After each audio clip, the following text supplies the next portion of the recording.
ದಾವಣಗೆರೆ ಒಂದು high profile fight ಆಗ್ತಾ ಇದೆ. ಕಾಂಗ್ರೆಸ್ನಿಂದ ಶಾಮನೂರು ಶಿವಶಂಕರಪ್ಪನವರ ಸೊಸೆ ಎಸ್ ಮಲ್ಲಿಕಾರ್ಜುನ್, ತೋಟಗಾರಿಕಾ ಸಚಿವರ ಧರ್ಮಪತ್ನಿ ಪ್ರಭಾ ಮಲ್ಲಿಕಾರ್ಜುನ್ ಕ್ಯಾಂಡಿಡೇಟು. ಬಿಜೆಪಿಯವರು GM ಸಿದ್ದೇಶ್ವರ್ ಬದಲು ಅವರ ಪತ್ನಿ ಗಾಯತ್ರಿ ಸಿದ್ದೇಶ್ವರ್ಗೆ ಟಿಕೆಟ್ ಕೊಟ್ಟಿದ್ದಾರೆ.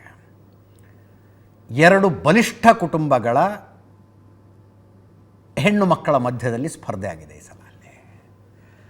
ಈ ಮಧ್ಯೆ ಶಾಮನೂರು ಶಿವಶಂಕರಪ್ಪನವರು ಒಂದು ಸಮಾವೇಶದಲ್ಲಿ ಮಾತಾಡ್ತಾ ಆ BJP ಕ್ಯಾಂಡಿಡೇಟಿಗೆ ಮಾತಾಡೋದಕ್ಕೆ ಬರೋದಿಲ್ಲ, ಅಡುಗೆ ಮಾಡ್ಕೊಂಡಿರೋದಕ್ಕೆ ಲಾಯಕ್ ಅವರು ಅಂದ್ಬಿಟ್ರು. ಗೆದ್ದು ಮೋದಿಗೆ ಕಮಲದ ಹೂ ಅರ್ಪಿಸ್ತೀನಿ ಅಂತಾರೆ. ದಾವಣಗೆರೆ BJP ಅಭ್ಯರ್ಥಿಗೆ ಮಾತಾಡೋದಕ್ಕೆ ಬರೋದಿಲ್ಲ, ಮೊದಲು ದಾವಣಗೆರೆ ಜಿಲ್ಲೆ ಸಮಸ್ಯೆ ತಿಳ್ಕೊಳ್ಳಿ,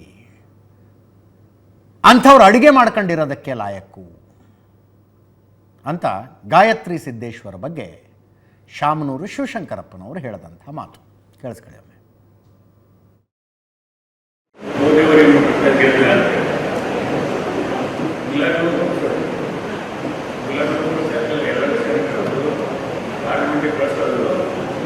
ಈ ಭಾಗದ ಸಮೃದ್ಧಿ ಕೆಲಸಗಳನ್ನು ಮಾಡಲಿಕ್ಕೆ ಅವ್ರಿಗೆ ಮಾತಾಡಕ್ಕೆ ಬಂದ್ರೆ ಸರಿ, ಅಡುಗೆ ಮಾಡೋಕ್ಕೆ ಹೊತ್ತು ಪಬ್ಲಿಕ್ಗಳ ಮಾತಾಡ್ತಕ್ಕಂಥ ಶಕ್ತಿ ಇಲ್ಲ.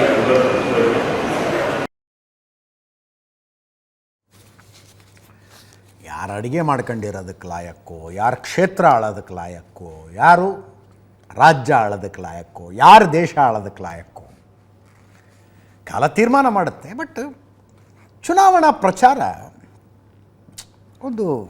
ಅದಕ್ಕೊಂದು ಲೈನ್ ಇರುತ್ತೆ, ಆ ಲೈನಿಂದ ಕೆಳಗಡೆ ಬರಬಾರ್ದು.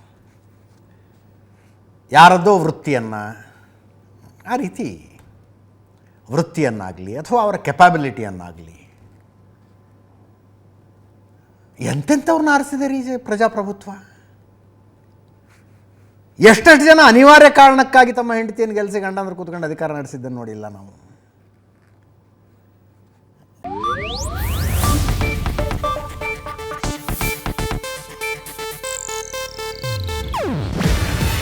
ಇದು ಏಷ್ಯಾನೆಟ್ ನ್ಯೂಸ್ ನೆಟ್ವರ್ಕ್ ಪ್ರಸ್ತುತಿ.